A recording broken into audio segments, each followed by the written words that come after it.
Hi hello welcome to Kiran TV news. గతంలో ప్రజారాజ్యం పార్టీకి చిరంజీవి గారికి వెన్నుపోటు పొడిచినటువంటి పరకాల ప్రభాకర్ గారు ఇప్పుడు టీడీపీకి వెన్నుపోటు పొడవటానికి సిద్ధమయ్యారా? అందుకనే ఇప్పుడు చేస్తున్నటువంటి ఎలక్షన్స్ ఆరోపణల గురించి మనం తెలుసుకునే ప్రయత్నం చేద్దాం. మనతో పాటు ప్రముఖ రాజకీయ సామాజిక విశ్లేషకులు చంద్ర శ్రీనివాస్ గారు ఉన్నారు. ఆయన అడుగుదాం. సార్ నమస్తే. సార్ మీరు చూస్తుండొచ్చు, ఆయన పరకాల ప్రభాకర్ గారు గతంలో ప్రజారాజ్యం పార్టీలో ఉన్నారు. ఆ పార్టీ ఆఫీసులోనే ప్రజారాజ్యాన్ని అటు చిరంజీవి గారిని విమర్శించి బయటికి రావడం జరిగింది. ఆ తర్వాత టీడీపీకి సలహాదారులుగా కూడా ఉన్నారు చంద్రబాబు నాయుడు గారు 2014 నుంచి 19 వరకు. ఇప్పుడు అదే పార్టీకి ఆయన ఏదో గందరగోళం జరిగిపోయింది, రిగ్గింగ్ జరిగిపోయింది అనేటువంటి వార్తలు రీసెంట్గా చేస్తున్నటువంటి పరిస్థితి ఎలా చూస్తారు సార్? పరకాలకి ఆయనకి ఏమైందో అన్నట్టుగా ఉంది. ఆయనకి అంటే కాన్షియస్లో ఉండి కరెక్ట్ పొజిషన్ నుండి మాట్లాడుతున్నాడు, లేకపోతే కొద్దిగా మానసిక పరిస్థితి ఏముంది అనేది చాలా మంది అంటారు అన్నమాట. ఎందుకంటే మీరు అన్నట్టు సామాజిక న్యాయం కోసం, ప్రజల కోసం పార్టీ పెట్టినాడు చిరంజీవి వ్యక్తి. ఆ పార్టీని ప్రాధాన్యత ఇస్తే మీరు అన్నం పెట్టిన సున్నం పెట్టినట్టుగా పార్టీలో నా పార్టీని తిట్టి కార్యాలయంలో వెళ్ళిపోయాను. అక్కడ కనుక నేను ఉన్నట్టే వేరే విధంగా ఉండేదని పవన్ కళ్యాణ్ గారు కూడా కొన్ని సందర్భాలు అన్నాడు. సరే ఏదేమైనా కానీ వాళ్ళ మిస్సెస్ ఇప్పుడు వాళ్ళిద్దరు కలిసి లేరు అనుకుంటారు. ఆమె అన్నిసార్లు దాదాపు 9-10 సార్లు బడ్జెట్ పెట్టి ఈరోజు ప్రపంచంలోనే గొప్ప ఆర్థిక మంత్రిగా ఆమెను చూస్తున్నారు. సరే ఇప్పుడు ఈయన ఏదో దెయ్యాలు వేదాలు వల్లించినట్టుగా అర్ధరాత్రి ఏమైపోయింది, కూటమి ఎలా గెలిచింది, 58 లక్షల ఓట్లు ఎట్లా వచ్చినాయి, అర్ధరాత్రి రిగ్గింగ్ చేసుకున్నారు అనేది ఏ ఇదిలో ఇస్తాడు సార్?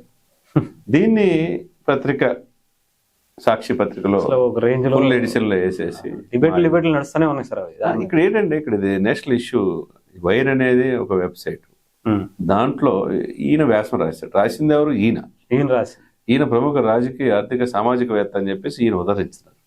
మీరు అన్నట్టు 2014-19లో టెక్నికల్ చంద్రబాబు నాయుడు అనవసరంగా ఇటువంటి వాళ్ళు జాగ్రత్తగా చూసి వ్యవహరించాలి. ఆ రోజు చిరంజీవి గారికి వెన్నుపోటు పొడిచాడు. ఇప్పుడు 5 సంవత్సరాలు పదవి ఇచ్చావు కదా, మరి ఇప్పుడు ఏంది? అన్నం పెట్టినాడు సున్నం పెట్టినట్టే కదా.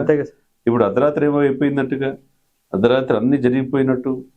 12% నైట్ అంటే ఈవినింగ్ 5 నుంచి నైట్ 2 వరకు 12% ఓటింగ్ జరగడం ఏంటి అని ఇక్కడ ఆయన చెప్పిన లెక్క ప్రకారం 51,82,249 ఓట్లు అండి. అవును సార్. ఒక్కొక్క నియోజకవర్గానికి 29,618 ఓట్లు రిగ్గింగ్ జరిగింది అనేది వీళ్ళ ఆరోపణ. అవును సార్. మరి దీంట్లో 11 సీట్లు వైసీపీ కూడా ఉన్నాయిగా. అవి కూడా వచ్చి ఉండమంటారు. చూడండి మరి ఇప్పుడు అవి కూడా రాకుండా ఉండాలి కదా, జీరో చేసేసుకోవచ్చు. ఇప్పుడు దేశం మొత్తం ఒకవైపు ఉంటే వీళ్ళు ఒకవైపు ఉన్నట్టు ఓడిపోయిందని ఉందాక ఒప్పుకోవాలా. సంక్షేమం అభివృద్ధి మర్చేదానికి ప్రజలు మీరు కాదనుకున్నారు. 111 కాదని మధ్యలో 5 తీసేసి 11 పరిమితం చేశారు. అది ఒప్పుకోకుండా 20 నెలలు అయిన తర్వాత ఇప్పుడు లెగిస్తేది ఏంటండి? ఇప్పుడు నిద్ర లేచారా? కళ్ళు మూసుకుని తెరిస్తే వస్తాన్నారుగా. ఇప్పుడు అంబటరాబాబు గారు ఇందాక మాట్లాడతా అయిపోయింది ఇక మేమే వచ్చేదని చెప్పి అంటున్నాడు కదా, ఇంకో 3 సంవత్సరాలు. మరి 3 సంవత్సరాలు ఓపిక పట్టకపోగా ఇప్పుడు వీళ్ళు చేసిన తప్పులు 2 అండి ప్రధానంగా. గొప్ప రాజ్యాంగం 2 సంవత్సరాలు 11 నెలల 18 రోజులు అంబేద్కర్ రాసిన రాజ్యాంగం అవమానపరచడమే. అంతే కదా సార్. రాజ్యాంగంలో ఉన్నది ఎలక్షన్ కమిషన్ 324 ఆర్టికల్ ప్రకారం ఏర్పడింది. ఇండిపెండెంట్ బాడీ, సమర్థవంతమైన ఐఏఎస్ ఐపీఎస్ ఉంటారు, పారామిలిటరీ దళాలు వచ్చి ఇక్కడ ఎలక్షన్స్ కి నిష్పక్షపాతంగా చేస్తాయి, అన్ని రికార్డ్ చేస్తారు. ఏదో ఒక చోట జరిగిందంటే పోనీ ఇప్పుడు 175 నియోజకవర్గాలు చెప్తున్నారు. 151 మంది ఎమ్మెల్యేలు ఎవరు అప్పుడు? వైసీపీలేగా. అంతే కదా సార్. మరి మీరేం చేస్తున్నారు అంటే ఇప్పుడు జరిగితే అంతకుముందు కూడా జరిగిందా? మరి అంతకుముందు లెక్కలు ఎందుకు లెక్కలు ఎందుకు రావు? ఇప్పుడే మీరు ఓడిపోతే ఉందాక వివరించాల్సింది పోయి ఇప్పుడు మరి మీ ఏజెంట్లు ఏం చేస్తున్నారు? మీ ఎంపీ ఎమ్మెల్యేలు ఏజెంట్లు ఏం చేస్తారు? మీరు ఎందుకు ఇంత ఘోరంగా ఓడిపోయారని ఆత్మపరిశీలన చేసుకోవాల్సింది పోయి ప్రజల్ని ఇక్కడ మోసం చేస్తున్నట్టు, మీరు కాదనుకున్న ప్రజల్నే వాళ్ళు తప్పు చేసినట్టు చిత్రీకరిస్తున్నట్టు, ఇంకొకటి ఎలక్షన్ కమిషన్ ని ఇది చేస్తున్నట్టు, 3 పోలీసుల్ని వ్యవస్థని ఐఏఎస్ ఐపీఎస్ రాజ్యాంగం ఇవన్నీ కేసు పెట్టచ్చు. యాక్చువల్గా ఏదంటే డైరెక్ట్ కోర్టు వేయచ్చు కదా సార్. ఆయన ఇప్పుడు మీరు చెప్పినట్టండి అర్ధరాత్రి కూటమి మాయాజలం పతాక శీర్షికలో ఈ రోజు వచ్చింది. ఈయన ప్రముఖ సామాజిక ఆర్థికవేత్త, ఈయనే రాసిన పరకాల ప్రభాకర్. ఈయన ఈ దేశంలో ఒక వ్యవస్థ ఉంటే ఇండిపెండెంట్ గా ఉండే ఎలక్షన్ కమిషన్ ఇంత ఆరోపణలు చేస్తామంటే ఎంత దారుణం సార్. తప్పు కదా. ఇప్పుడు దీన్ని ఈసీ ఏం చర్యలు తీసుకుంటే చూడాలి, సీరియస్ గా చర్యలు తీసుకోవాలి. ఇప్పుడు ప్రతి ఒక్కళ్ళు ఏదో ఒక విమర్శ చేసేసి వెళ్ళిపోవడం, వాళ్ళ మీద మసిబూసి దాని మీద గుడ్డగాల్చి వాళ్ళ మీద వేసేసినట్టు అయిపోతుంది. అంటే మీరు అన్నట్టు మే 13, 2024 68.4 ఓటు పర్సంటేజ్ అయిందని 5 గంటలు ప్రకటించారు. వీళ్ళు చెప్పేది ఏంటంటే 8 65.12 ఎలా అయింది, తర్వాత మీరు చెప్పినట్టు అర్ధరాత్రి 10 76 ఎట్లా అయింది, అల్టిమేట్ గా ఇంత పర్సంటేజ్ 81.7% ఎలా ఇచ్చేసారు. అన్ని కూడా రికార్డ్స్ ఉంటాయి సార్. అంతే కదా సార్, అన్ని సీసీ కెమెరాలు ఉంటాయి. సీసీ కెమెరాలు ఉంటాయి, ఒక చోట కాకపోతే ఇంకో చోట ఉంటాయి. అంతేగాని మీరు ఓడిపోతే ఓడిపోయారు ఏదో ఓడిపోతారో రిగ్గింగ్ చేసినట్ట. అంటే మీరు ఏ విధంగా గెలుస్తారు? అస్తవ్యస్తమైన ఆర్థిక వ్యవస్థ పడిపోయింది. పరిశ్రమలు ఎవరు పెట్టుబడి పెడతానికి ముందుకు రాలేదు. మీరు జాబ్ క్యాలెండర్ ఇయ్యరు.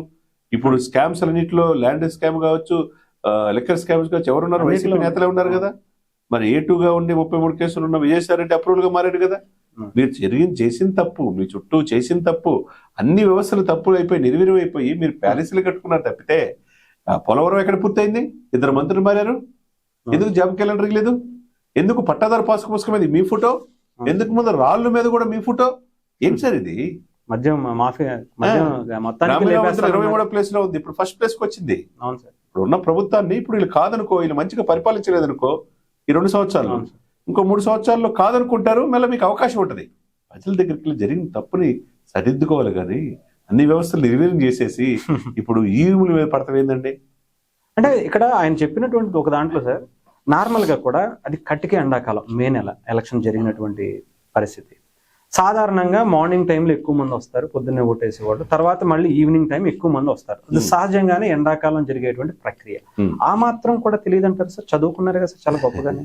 చదువుకున్న మేధావులు అనుకుని, అంటే కుహన లౌకికవాదులు అనాలా, వీళ్ళు ఏమనాలి, వీళ్ళ ప్రాంతాల పట్ల విద్వేషాలు రెచ్చగొట్టడం, కులాల మధ్య విద్వేషాలు రెచ్చగొట్టడం, పార్టీల మీద విభేదించడం, ఇటువంటి వాళ్ళు సంఘ విద్రోహ శక్తులుగా చూడాలి సార్.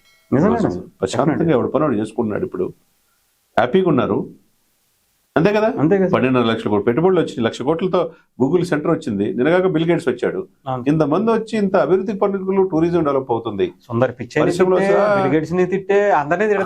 తిడుతుంటే ఏం మిగులుతారు సార్? ఇప్పుడు ఏంటంటే జగన్మోహన్ రెడ్డి గారు ఒక్కళ్ళేనేమో సార్, ప్రతి ఆరోపణల్లో నిజం ఉందని కోర్టులు అంగీకరించబట్టే రిమాండ్ విధిస్తున్నారు.